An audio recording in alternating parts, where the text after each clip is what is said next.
What a show! আজকে আমরা কি দেখলাম? 1 মিনিটের জন্য নীরবতা যারা আজকে বরিশাল ভার্সেস রংপুর রাইডার্সের ম্যাচটি দেখে নাই, তাদের জন্য 1 মিনিটের নীরবতা সকলে পালন করা উচিত। তো পয়সা উসুল ম্যাচ, যত আপনি যে 4 ঘন্টা বসে টানা ম্যাচটি দেখেন তাহলে 4 ঘন্টারও পয়সা উসুল, এবং যদি আপনি মাঠে গিয়ে খেলাটি দেখেন তাহলে ওই টাকাটাও উসুল। মানে কি ম্যাচ খেললো নুরুল হাসান সোহান! সে 7 বলে 32 রান দেয় এবং 457 তার স্ট্রাইক রেট। লাস্ট ওভারে সে একা হাতে রংপুর রাইডার্সকে ম্যাচ জিতিয়েছে 30 রান নিয়ে। দরকার ছিল 26 রান, কিসের 26 রান? সে পারলে আর 36 রানই নিত যদি রংপুরে দরকার লাগতো। মানে কি লেভেলের ইনক্রেডিবল আউটস্ট্যান্ডিং ব্যাটিং করেছে নুরুল হাসান সোহান, তা আপনি জাস্ট মুখে বলে বুঝাতে পারবেন না কাউকে। তারা ইনিংস দেখে লুজিং টিমের ক্যাপ্টেন তামিম ইকবাল সরকার বলতে বাধ্য হয়েছে এরকম ম্যাচই টুর্নামেন্টের সৌন্দর্য বাড়া।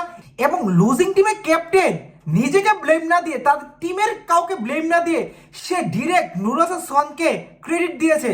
মানে বুঝতে পারতেছেন যে নুরুল হাসান সোহান কি লেভেলে ব্যাটিং করেছে। জাস্ট কায়েল মার্কসের লাস্ট ওভারে নুরুল হাসান সোহান কিভাবে ব্যাটিং করেছে তা আপনি শুনুন।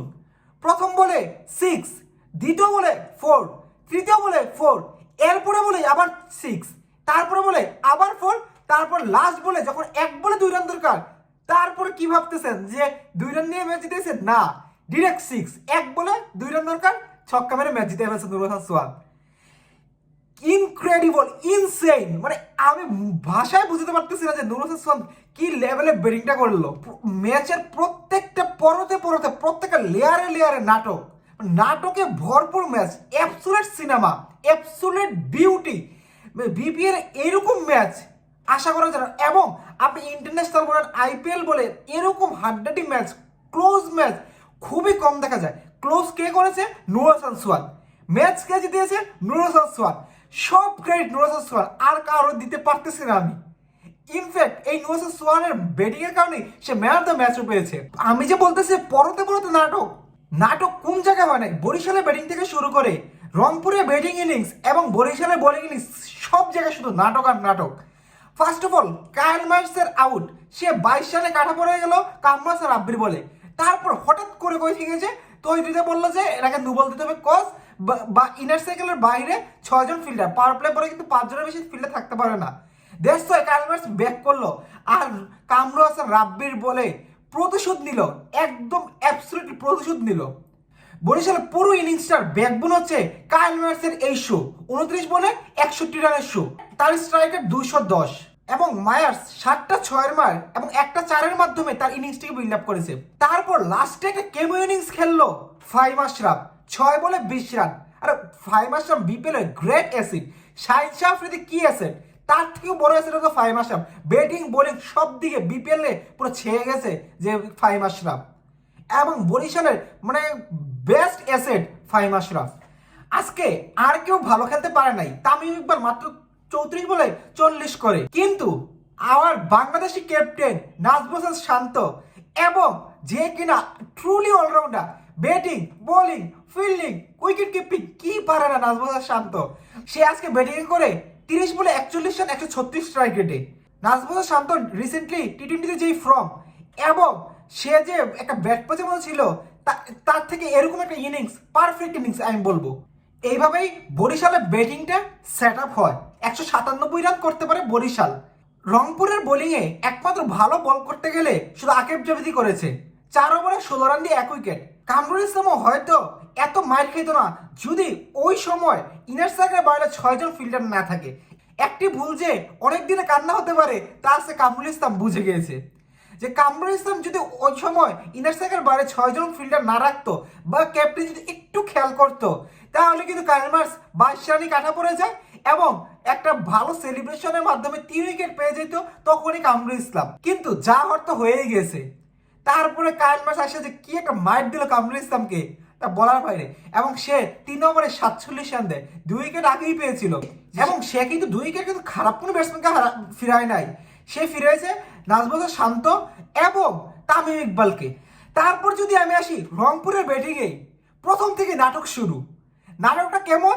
প্রথমেই হেলস 1 রানে আউট হয়ে যায়, তারপরেই তৌফিক খান তুষার যে একটা স্লো ইনিংস, সে মাত্র 14 বলে 7 রান, 15 বলে 11 রান এরকম ভাবে ইনিংসটাকে করতেছিল। মানে বুঝতেছেন, পাওয়ার প্লেতে ওপেনিং ব্যাটসম্যান যদি এরকম খেলে তাহলে আপনি 197 রান কিভাবে চেজ করবেন। প্রথমে তো রংপুর ব্যাকফুটে চলে গেছিল তা, এবং সবচেয়ে পারফরমেন্স করা ব্যাটার সাইফ, সেও আজকে 19 বলে 22 রান করে আউট হয়ে যায় পাওয়ার প্লে ইমিডিয়েট পরেই। পাওয়ার প্লেতে রংপুর মাত্র 34 রান করতে পারে। একমাত্র সবচেয়ে বাজেভাবে পাওয়ার প্লেতে সাফার করেছে এই তুষারের কারণে। যদি তৌফিক খান তুষার যদি আরেকটু আর্লি স্টার্ট করতে পারতো তার ইনিংসটাকে, সে যে 28 বলে 38 করেছে সেটা যদি পাওয়ার প্লেতেই করতে পারতো তাহলে এত কষ্ট করতে হতো না, বা নুর হোসেন সোহানকে এত স্ট্রাগল করে এর ম্যাচটাকে জেতাতে হতো না। কিন্তু যা হয় ভালোর জন্যই হয়, কারণ যদি তৌফিক খান তুষার যদি পাওয়ার প্লেতে একটা ভালো কেমিও খেলতো তাহলে তো আর এরকম আমরা শো দেখতে পারতাম না নুর হোসেন সোহান থেকে। এবং আমরা যে বাংলাদেশিরা যে আসলেই প্রুফ করতে পারি ভালো পিচে, তা আমরা কখনোই দেখতে পারতাম না। নুরুল হাসান সোহানের ইনিংসটা যদি রংপুরের হার্ড হয় তাহলে রংপুরের ব্যাকবোন জাস্ট 2টা পাকিস্তানি, আর কেউই না। সেই 2টা পাকিস্তানিকে ইফতেখার এবং খুশদিল, দুইজনই 48 রান করে। ইফতেখার করে 33 বলে 48 রান, খুশদিল সেম 48 রানই করে 24 বলে। কিন্তু তার 24 বলের মধ্যে লাস্টে 2 বলেই মানে 21 নম্বর এবং 22 নম্বর ওভারে 2টা 6-এর মাধ্যমে সে 48 রানে পৌঁছে যায়। এই 2টা 6 যে কি লেভেলের মেন্টালি রংপুরকে আবার ম্যাচে ব্যাক করেছে তা বলে বোঝানো যাবে না। তারপর যখন খুশদিল এবং ইফতেখার দুইজনই আউট হয়ে যায়, তারপরে আবার আমরা ভাবতে শুরু করি যে এইবার হয়তো রংপুর পুরোপুরি ব্যাকফুটে। কি ভাবছেন নাটক কি ওইখানেই শেষ? একদমই না, নাটক তো শুরু মাত্র। শেখ মেহেদী হাসান কিভাবে এক বল ফেস না করো অর্থাৎ ডেড বলও আউট হলো, তা হলো সে রান আউট হয়েছে নুর হাসান সোহানের কারণে। এখন নুর হাসান সোহানের একদম দোষ ছিল না, সে কিন্তু তার ব্যাটসম্যানকে বাঁচানোর ট্রাই করতেছিল, ইনফ্যাক্ট রংপুর রাইডার্সকে বাঁচানোর ট্রাই করতেছিল। নুর হাসান সোহানের ওই ইনসিডেন্টটাকে অ্যাবসলিউটলি জাস্টিফাই করা যায় যে নুর হাসান সোহান যখন রান নেওয়ার সময় তার ডিরেকশন চেঞ্জ করে বলারকে ডিস্টার্ব করেছে। হতে পারে শেখ মেহেদী আউট, সো হোয়াট, শেখ মেহেদী থেকে ভালো ব্যাটসম্যান তো obviously Nur Hasan Sohan through out the BPL. এখানেই কি নাটক শেষ? না, নাটক আবার লাস্ট ওভারে গেল। লাস্ট ওভারে দরকার রংপুরের 6 বলে 26 রান এবং ব্যাটিং এ আছে কে? রংপুর রাইডার্সের ক্যাপ্টেন নুর হাসান সোহান। 6-6-4-4-6-4-6 বুঝতে পারছেন কিছু?